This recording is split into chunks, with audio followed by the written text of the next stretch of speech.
प्रिय दोस्तों नमस्कार। भारती टुडे 21 से मैं आरपी पंडित आपके साथ हूं। जैसा कि आपने देखा होगा कि बहुत दिनों से मैं अपनी जो भारती टुडे 21 न्यूज़ चैनल है इस पर नहीं हूं, क्योंकि पिछले दिनों हमारे घर पर कुछ फंक्शन थे। उसके बाद कुछ स्वास्थ्य ठीक नहीं होने के कारण मैं 1-1.5 महीना इससे वंचित रहा।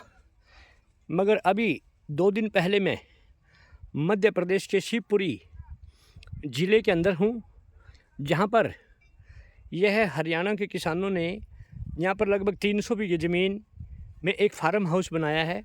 और इस फार्म हाउस में जो टमाटर की खेती अगर मैं आपको दिखाऊं तो यहाँ पर बेशुमार टमाटर उगा हुआ है, लगा हुआ है।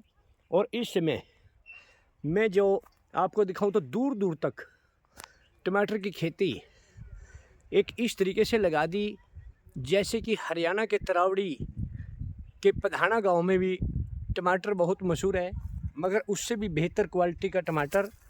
और फसल यहाँ पर जिस तरह है वहाँ पर अभी मैंने देखा कि लगभग 300 से 400 लेबर टमाटर तोड़ने पर लगी हुई है।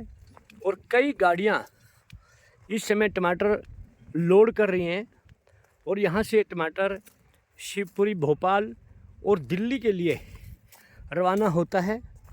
लगभग 300 बीघे के अंदर जिस कदर टमाटर पेड़ों पर लदा हुआ है, क्योंकि भाव न होने के कारण भले ही फसल उस तरह का आउटपुट न दे पाए किसान को जो उसने सोचा था, मगर कुदरत ने जिस तरह से फल दिया है उसकी अगर मैं दिखाऊं तो एक एक पेड़ पर कई कई किलो टमाटर लदा हुआ है।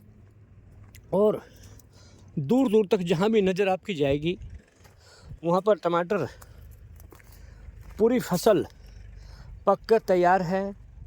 और जिस तरह से मैं आपको दिखाऊं दूर तक देखिए, कुछ टमाटर लेबर ट्रैक्टर लगकर ये परली साइड है, बीच में सड़क है।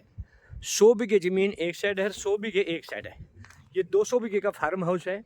और इसमें कुछ फसल किसान ने ख़त्म कर दी, जिसमें आप देख रहे हैं कि भैंसें चुग रही हैं, भैंसें गाय, क्योंकि ये फसल इन्होंने उजाड़ दी, यानी कि ख़त्म हो गई है फसल। और उधर अगर हम देखें दूसरी साइड, वहाँ पर लेबर जा रही है, लगभग 300 से 400 लेबर टमाटर तोड़ने पर लगी हुई है। और इस साइड भी ये पूरा टमाटर का खेत आप देख रहे हो, जो कि धन वर्षा। और ज़मीन को अगर हम देखें तो इतनी अच्छी नहीं है, हालांकि इस पत्थर है, स्लेटी ज़मीन है, लेकिन व्यवस्था इतनी बेहतर है कि ये गडाउन है। और साथ में पानी संचयन करने के लिए इन्होंने एक तालाब बनाया जो कि 12 फुट गहरा और 50 बाई 50 का एक पक्का तालाब है, जिसमें पानी इकट्ठा करके ये पाइपलाइन लगी हुई है, जो कि पूरे खेतों में पाइपलाइन के द्वारा इन्होंने पानी का प्रबंध किया है। और पानी के बिन खेती नहीं, यह बात बहुत साबित हो चुकी है। और ऐसी जगह पर खेती करना बहुत आसान नहीं, लेकिन इन्होंने यहाँ पर खेती करके आसपास के लोगों को अचंभित किया है। शिवपुरी के अंदर जिस तरह की ज़मीन और जो बाहरी किसान हैं वे भी यहाँ के स्थानीय किसानों से तालमेल बनाकर जिस तरह से आपसी भाईचारे की मिसाल बने हैं, इस तरह भारत को एक कृषि प्रधान देश बनाने में किसानों का योगदान और मेहनत हमेशा सराहनीय रहेगी। इसी तरह मैं दोबारा से फिर आपसे कहीं बात करूँगा। जब तक के लिए जय हिंद, जय भारत।